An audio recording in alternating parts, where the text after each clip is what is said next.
Viewers, welcome to Kanishka is. రీసెంట్గా supreme court అనేది Tamil Nadu గవర్నర్ని బిల్స్కి assigned ఇవ్వకుండా విత్హోల్డ్ చేస్తున్నందుకు ఇల్లీగల్గా కన్సిడర్ చేయడం జరిగింది. మరి ఈ పాయింట్ ఆఫ్ వ్యూలో మనం గవర్నర్ యొక్క కాన్స్టిట్యూషనల్ ప్రొవిజన్స్ ఏంటి, దీని యొక్క సిగ్నిఫికెన్స్ ఏంటి, సుప్రీంకోర్టు రీసెంట్గా రిలీజ్ చేసిన గైడ్ లైన్స్ ఏంటి అనేది ఈ వీడియోలో చూద్దాం.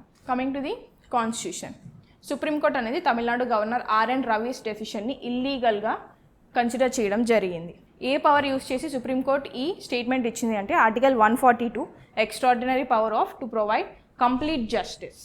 ఈ ఆర్టికల్ని యూస్ చేసి సుప్రీంకోర్టు ఈ గైడ్ లైన్స్ అండ్ ఈ స్టేట్మెంట్స్ పాస్ చేయడం జరిగింది. మరి గవర్నర్ ఈ స్టేట్ బిల్స్ని పాస్ చేయడంలో ఉన్న రోల్ ఏంటి అనేది మనం ఇప్పుడు డీటెయిల్గా డిస్కస్ చేద్దాం. ఆర్టికల్ 200 ఆఫ్ ద ఇండియన్ కాన్స్టిట్యూషన్లో ఒక గవర్నర్ చేతికి బిల్ వచ్చినప్పుడు అసలు గవర్నర్ చేతికి బిల్ ఎలా వస్తుంది? బిల్ అనేది స్టేట్ లెజిస్లేచర్లో పాస్ అయ్యి స్టేట్ లెజిస్లేచర్ నుంచి గవర్నర్ యొక్క అసెంట్ కోసం గవర్నర్కి రీచ్ అవ్వడం జరుగుతుంది. మరి గవర్నర్కి రీచ్ అయ్యాక గవర్నర్కి ఏ పవర్స్ ఉంటాయి అనేది ఆర్టికల్ 200లో మెన్షన్ చేయడం జరిగింది. గవర్నర్కి ఈ టైంలో 4 పవర్స్ ఉంటాయి. First one is giving assent, అంటే బిల్ని యాక్సెప్ట్ చేయడం. Second one is with holding the assigned.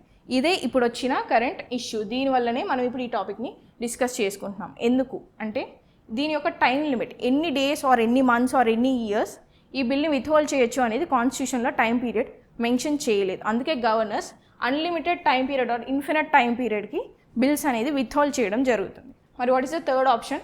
Returning. ఎవరికి రిటర్న్ చేస్తారు? స్టేట్ లెజిస్లేచర్కి రిటర్న్ చేస్తారు. మరి స్టేట్ లెజిస్లేచర్ ఏం చేయొచ్చు?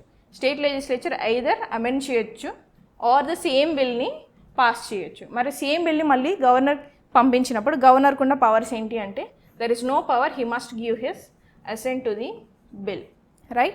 And the fourth one is reserving the bill to the president. President reconsider చేయడానికి ఈ బిల్ని ప్రెసిడెంట్కి గవర్నర్ అనే అతను ప్రిజర్వ్ చేయొచ్చు. ఇది ఆర్టికల్ 201లో మెన్షన్ చేయడం జరిగింది. మరి ప్రెసిడెంట్కి రిజర్వ్ చేసినప్పుడు ప్రెసిడెంట్కి ఉన్న పవర్స్ ఏంటి? ప్రెసిడెంట్కి కూడా ఈ కేసులో 4 పవర్స్ ఉంటాయి. First one is giving assent, బిల్కి అసెంట్ ఇవ్వచ్చు. Second one is with holding, president withhold చేయొచ్చు. The third one is again sending back to the state legislature. మరి మళ్ళీ స్టేట్ లెజిస్లేచర్కి ప్రెసిడెంట్ పంపించినప్పుడు స్టేట్ లెజిస్లేచర్ ఏం చేయొచ్చు?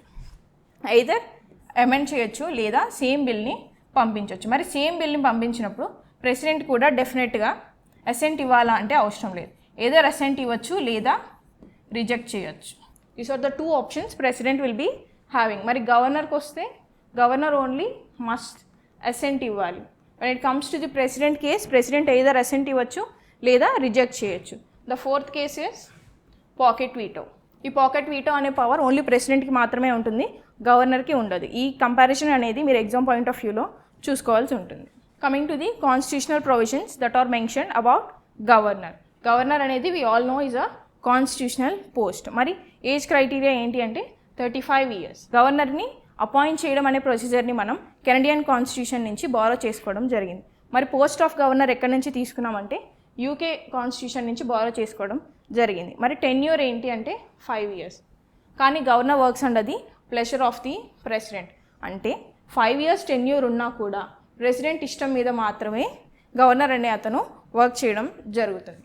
కామన్ గవర్నర్ ఏంటి? కామన్ గవర్నర్ ఎవ్రీ స్టేట్కి ఒక గవర్నర్ ఉండాలి అనే రూల్ అసలు లేదు. ఎయిదర్ 2 స్టేట్స్కి ఒక గవర్నర్ ఉండొచ్చు, లేదా ఒక స్టేట్ ప్లస్ ఒక యూనియన్ టెరిటరీకి ఒక గవర్నర్ ఉండొచ్చు, లేదా 2 or more స్టేట్స్కి ఒకే గవర్నర్ అనే వాళ్ళు కూడా ఉండొచ్చు. మరి గవర్నర్ యొక్క పవర్స్ ఏంటి? Executive, legislative, financial, judicial and discretionary powers అనేటివి గవర్నర్కి కాన్స్టిట్యూషన్లో మెన్షన్ చేయడం జరిగింది. మరి ఈ డిస్క్రిషనరీ పవర్స్ అనేటివి ఆర్టికల్ 163లో గవర్నర్కి మెన్షన్ చేయడం జరిగింది. మరి ఈ డిస్క్రిషనరీ పవర్స్లో మీరు గుర్తుపెట్టుకోవాల్సిన పాయింట్ ఏంటి అంటే ప్రెసిడెంట్ కంటే కూడా గవర్నర్కే ఈ పవర్స్ ఎక్కువ ఉండడం జరుగుతుంది. ఈ కంపారిజన్ అనేది మీరు ఎగ్జామ్ పాయింట్ ఆఫ్ వ్యూలో గుర్తుపెట్టుకోవాలి. Because governor will have more discretionary powers when compared to the president, right? And governor is the chief executive and constitutional head of the state. మరి constitutional head of the country ఎవరు? Constitutional head of the country is president. ఈ కంపారిజన్స్లోనే ఎగ్జామ్లో మీకు confuse చేయడం జరుగుతుంది. So ఈ comparisons అనేవి మెయిన్గా చూసుకోవాలి. Coming to the impacts. మరి ఈ బిల్స్కి విత్హోల్డ్ చేసి డిలే చేయడం వల్ల ఇంపాక్ట్స్ ఏంటి అంటే ఇంపార్టెంట్ డెసిషన్స్ ఏవైతే స్టేట్ లెజిస్లేచర్స్ తీసుకొని అడ్మినిస్ట్రేషన్లో ఇంప్లిమెంట్ చేయాలనుకుంటున్నాయో ఆ ఇంప్లిమెంటేషన్ అనేది ఆగిపోతుంది. అడ్మినిస్ట్రేషన్ ఆగిపోతుంది. That is the impact. And వేరే స్టేట్స్ ఏవైతే ఉంటాయో అపోజిషన్ రూల్డ్ స్టేట్స్. ఒక స్టేట్లో ఈ సిచ్యువేషన్ జరిగింది అంటే మిగతా స్టేట్స్లో కూడా సేమ్ రిపీట్ అయ్యే ఛాన్సెస్ ఉన్నాయి. ఆల్రెడీ రిపీట్ అవుతుంది కూడా. అవి Kerala, west Bengal and Punjab states. Coming to the same cases we already scene. కేరళలో 6 బిల్స్ 2 years నుంచి విత్ హోల్డ్లోనే పెట్టడం జరిగింది. తెలంగాణలో మోర్ దెన్ 10 బిల్స్ అనేవి 2022 నుంచి విత్ హోల్డ్లోనే పెట్టడం జరిగింది. Coming to the supreme court statements. మరి సుప్రీం కోర్ట్ ఆర్టికల్ 142 యూజ్ చేసి ఏం గైడ్ లైన్స్ ఆర్ ఏం స్టేట్మెంట్స్ ఇచ్చింది అంటే, ఈ డిలేయింగ్ యాక్షన్ ఏదైతే ఉందో బిల్స్ మీద, దీనిని ఇల్లీగల్గా ఆర్ అన్కాన్స్టిట్యూషనల్గా కన్సిడర్ చేయడం జరుగుతుంది అని చెప్పింది. Governor about the constitution act చేయకూడదు. గవర్నర్ అనేది కాన్స్టిట్యూషనల్ పోస్ట్. కాన్స్టిట్యూషన్కి తగ్గట్టు గవర్నర్ యాక్ట్ చేయాలి, కానీ కాన్స్టిట్యూషన్ని మించి గవర్నర్ అనే అతను యాక్ట్ చేయకూడదు అని చెప్పడం జరిగింది. డిస్క్రిషనరీ పవర్స్ ఏవైతే ఆర్టికల్ 163లో మెన్షన్ చేస్తున్నాయో, ఈ డిస్క్రిషనరీ పవర్స్ని గవర్నర్ మిస్యూజ్ చేయకూడదు అని కూడా చెప్పడం జరిగింది. మరి ఈ పాయింట్ ఆఫ్ వ్యూలో అరుణాచల్ ప్రదేశ్ అసెంబ్లీ కేస్ 2016లో జరిగింది. దీనిలో సుప్రీంకోర్టు అనేది ఒక జడ్జ్మెంట్ ఇవ్వడం జరిగింది. Governor must follow the constitutional procedures. దీన్ని మనకి గుర్తు చేస్తూ సుప్రీంకోర్టు ఈ స్టేట్మెంట్స్ అనేవి పాస్ చేయడం జరిగింది. మరి ఇవి మాత్రమే చేసిందా అంటే, ఈ విత్హోల్డ్ చేసే బిల్స్ ఏమైతే ఉన్నాయో వీటికి కొంత టైం పీరియడ్ కూడా ఫిక్స్ చేయడం జరిగింది. ఏంటా టైం పీరియడ్?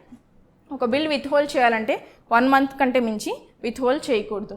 రిటర్న్ 3 monthsలో కంప్లీట్ చేయాలి అండ్ రీకన్సిడర్ 1 monthలో కంప్లీట్ చేయాలి అని న్యూ టైమ్ లైన్ గైడ్లైన్స్ అనేవి ఇష్యూ చేయడం జరిగింది. మరి రీసెంట్ కేసెస్ ఇలానే ఏమన్నా జరుగుతున్నాయా అంటే, న్యూస్లో ఈ 4 కేసెస్ కూడా ఉన్నాయి.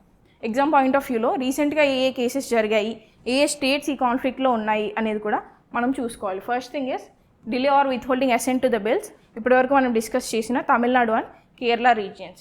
సమ్మనింగ్ of state legislatures in Punjab and appointment of vice chancellors in Tamil Nadu and Kerala regions.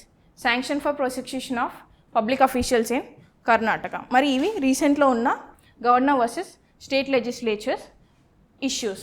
మరి ఈరోజు మనం వీడియోలో సిగ్నిఫికెన్స్ ఏంటి, కాన్స్టిట్యూషనల్ ప్రొవిజన్స్ ఏంటి, సుప్రీంకోర్టు ఏమేం గైడ్లైన్స్ ఇచ్చింది అనేది ఈ వీడియోలో మనం క్లియర్గా డిస్కస్ చేయడం జరిగింది. This is all about supreme court giving guidelines on Tamil Nadu governors issue. Thank you so much. See you in next video.